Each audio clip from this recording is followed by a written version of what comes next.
На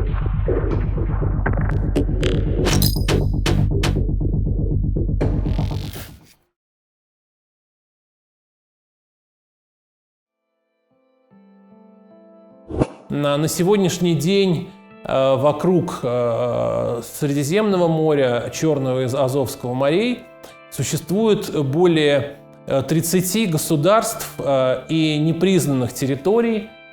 Такие аспекты мы с вами тоже должны учитывать. И это тоже черта Средиземноморья.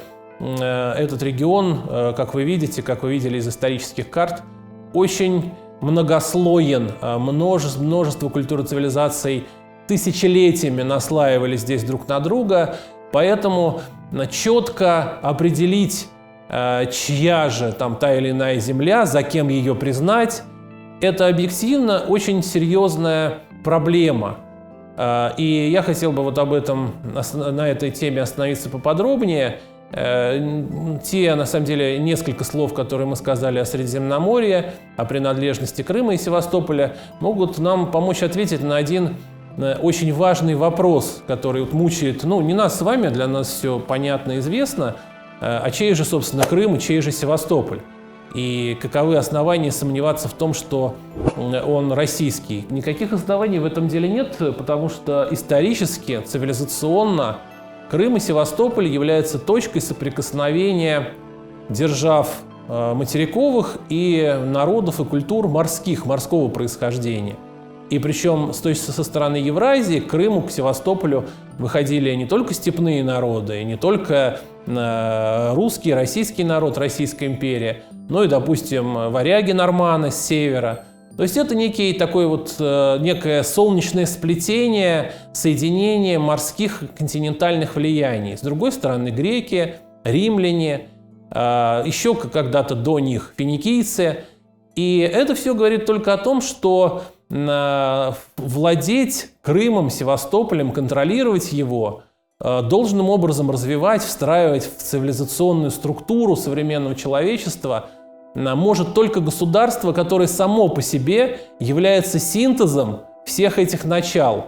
И евразийской степной культуры, и северных нормандских походов и завоеваний путей из варяг в греки, и греческой культуры, православной византийской культуры, и римского наследия. Выступая Третьим Римом, вы уже догадываетесь, о каком государстве я говорю. Безусловно, единственным государством такого рода является Российская Федерация. Именно в России, в современной России, в силу ее многокультурности, федеративного устройства, созданы условия для того, чтобы все эти цивилизационные начала в равной степени соединялись, в том числе воплощаясь в российском Крыму и Севастополе. Если хотите, это главный тезис моей презентации, что это действительно солнечное сплетение Средиземноморья, как я называю в своих работах, Крым и прежде всего Севастополь – это такой континентальный Гибралтар, такой пролив в сушу, то есть та дорога, которая ведет по той самой Севастопольской бухте, вдающейся в толщу на Крымского полуострова. Вот эта дорога, этот пролив ведет, в кавычках пролив ведет в степь, в континент, в материк, в большую Евразию. И контролировать его может только государство, основанное на синтезе, цивилизационном синтезе всех упомянутых начал. Поэтому много, с другой стороны, именно поэтому из-за наслоения цивилизаций, культур, очень много непризнанных народов.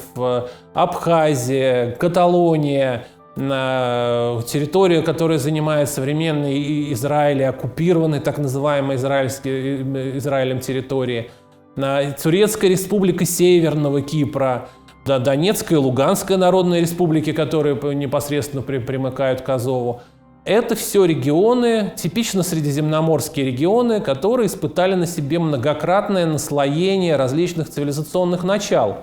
Почему эти регионы появляются вновь, почему вокруг них возникает международная определенная ситуация, тоже скажу очень кратко.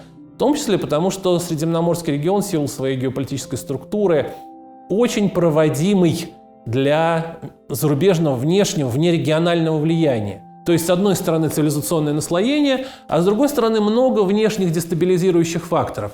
И мы получаем, с одной стороны, спорные регионы, а с другой стороны большое количество внешних игроков, которые пытаются эти регионы дестабилизировать. Такова моя гипотеза относительно вот этого феномена вокруг средиземноморского сепаратизма в разных формах и непризнанности, потому что каждая цивилизация, естественно, конкурирует друг с другом, а непризнанность, на мой взгляд, особенно непризнанность на территории Крыма, допустим, российским, непризнание Крыма и Севастополя, вообще восточное, непризнание там Турецкой Республики Северного Кипра, во многом и происходит из-за того, что Европа и Запад не считают это территориями цивилизованного мира.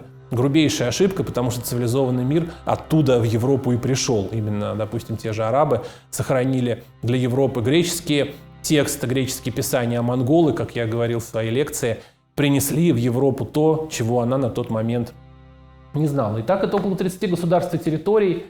Это уникальное военно-стратегическое значение, потому что в силу того, что этот регион очень привлекательный, проходимый, проводимый, да, он очень важен стратегически, причем не только в 19 столетии, когда была Крымская война, когда европейские державы за считанные месяцы организовали и провели жесточайшую кампанию против российского Крыма и Севастополя, хотя и получили весьма и весьма достойный ответ. Но и сейчас, потому что это удобные точки для размещения стратегических ракет, стратегической авиации, современного флота и так далее, и так далее. То есть это военно-стратегическое значение сохраняется и сохранится. Вы это понимаете прекрасно, потому что изучаете в том числе военно-стратегический вопрос.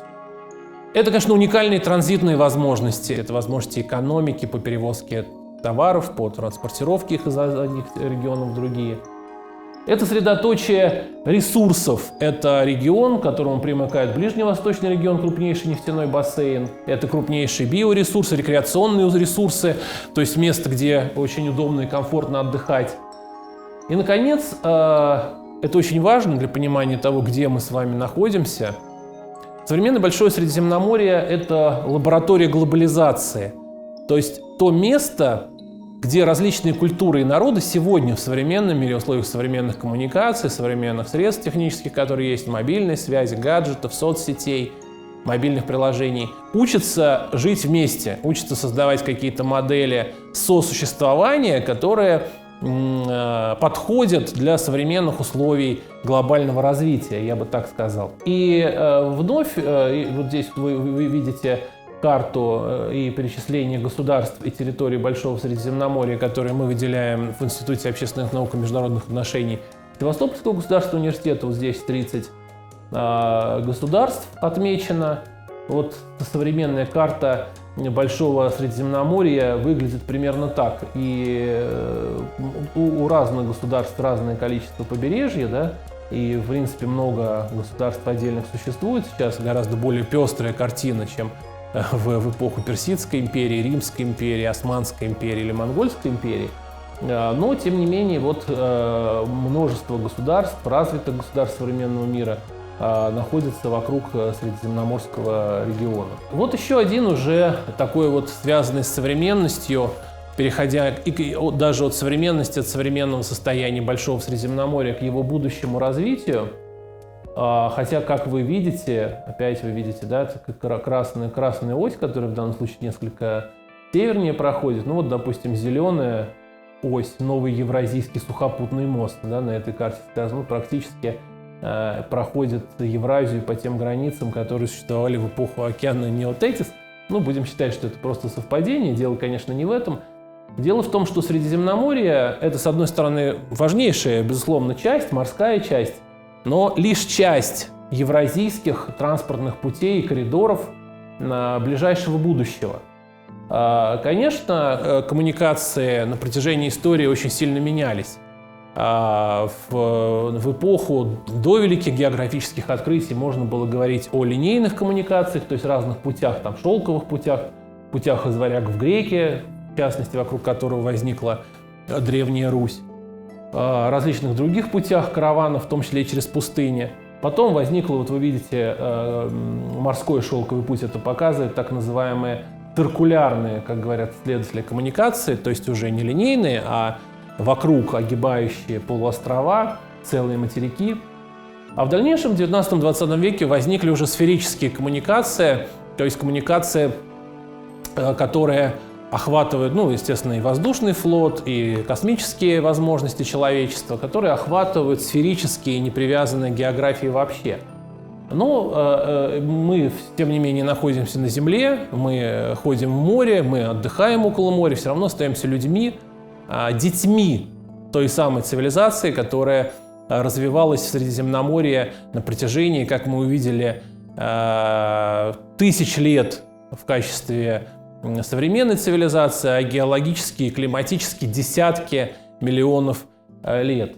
Ну и говоря о будущем Средиземноморья как ключевом регионе, в том числе и в перспективе, я хотел бы буквально несколько слов сказать о таком достаточно интересном знаковом проекте.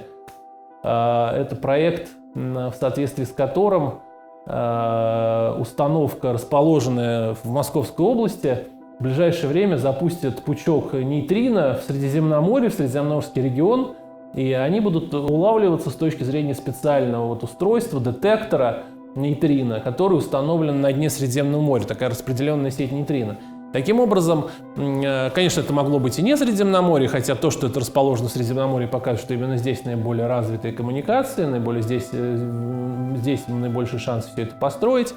Но на практике это означает то, что Средиземноморье вновь становится местом, территорией, зоной, где реализуется один из прорывных проектов в истории человечества. Очень хорошо, очень важно, что в него вовлечены наши ученые, что в него вовлечена наша страна. По сути, хотя там в 20 веке были книги типа «Путешествие к центру Земли», по сути дела рождается новый вид коммуникаций через Землю. Да, можно назвать их хордовыми коммуникациями, в отличие от линейных и циркулярных. То есть способ преодоления материи через материю, да, то есть это можно называть телепортацией. И вновь, как ни странно, хотя, конечно, это совпадение, совершенно другой уровень движения материи, совершенно иная физическая реальность, но вновь Средиземноморье в центре человеческой цивилизации, на переднем крае мирового развития. И поэтому мы с вами находимся в таком очень важном регионе, который является, с одной стороны, колыбелью,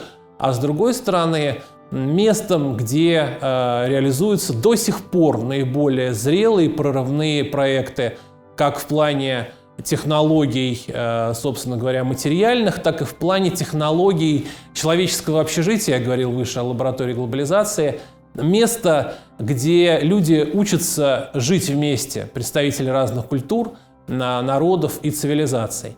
Поэтому добро пожаловать в Большое Средиземноморье. Мы изучаем этот регион в Институте общественных наук и международных отношений в рамках проекта «Геостратегический атлас Большого Средиземноморья». Его адрес будет на заключительном слайде.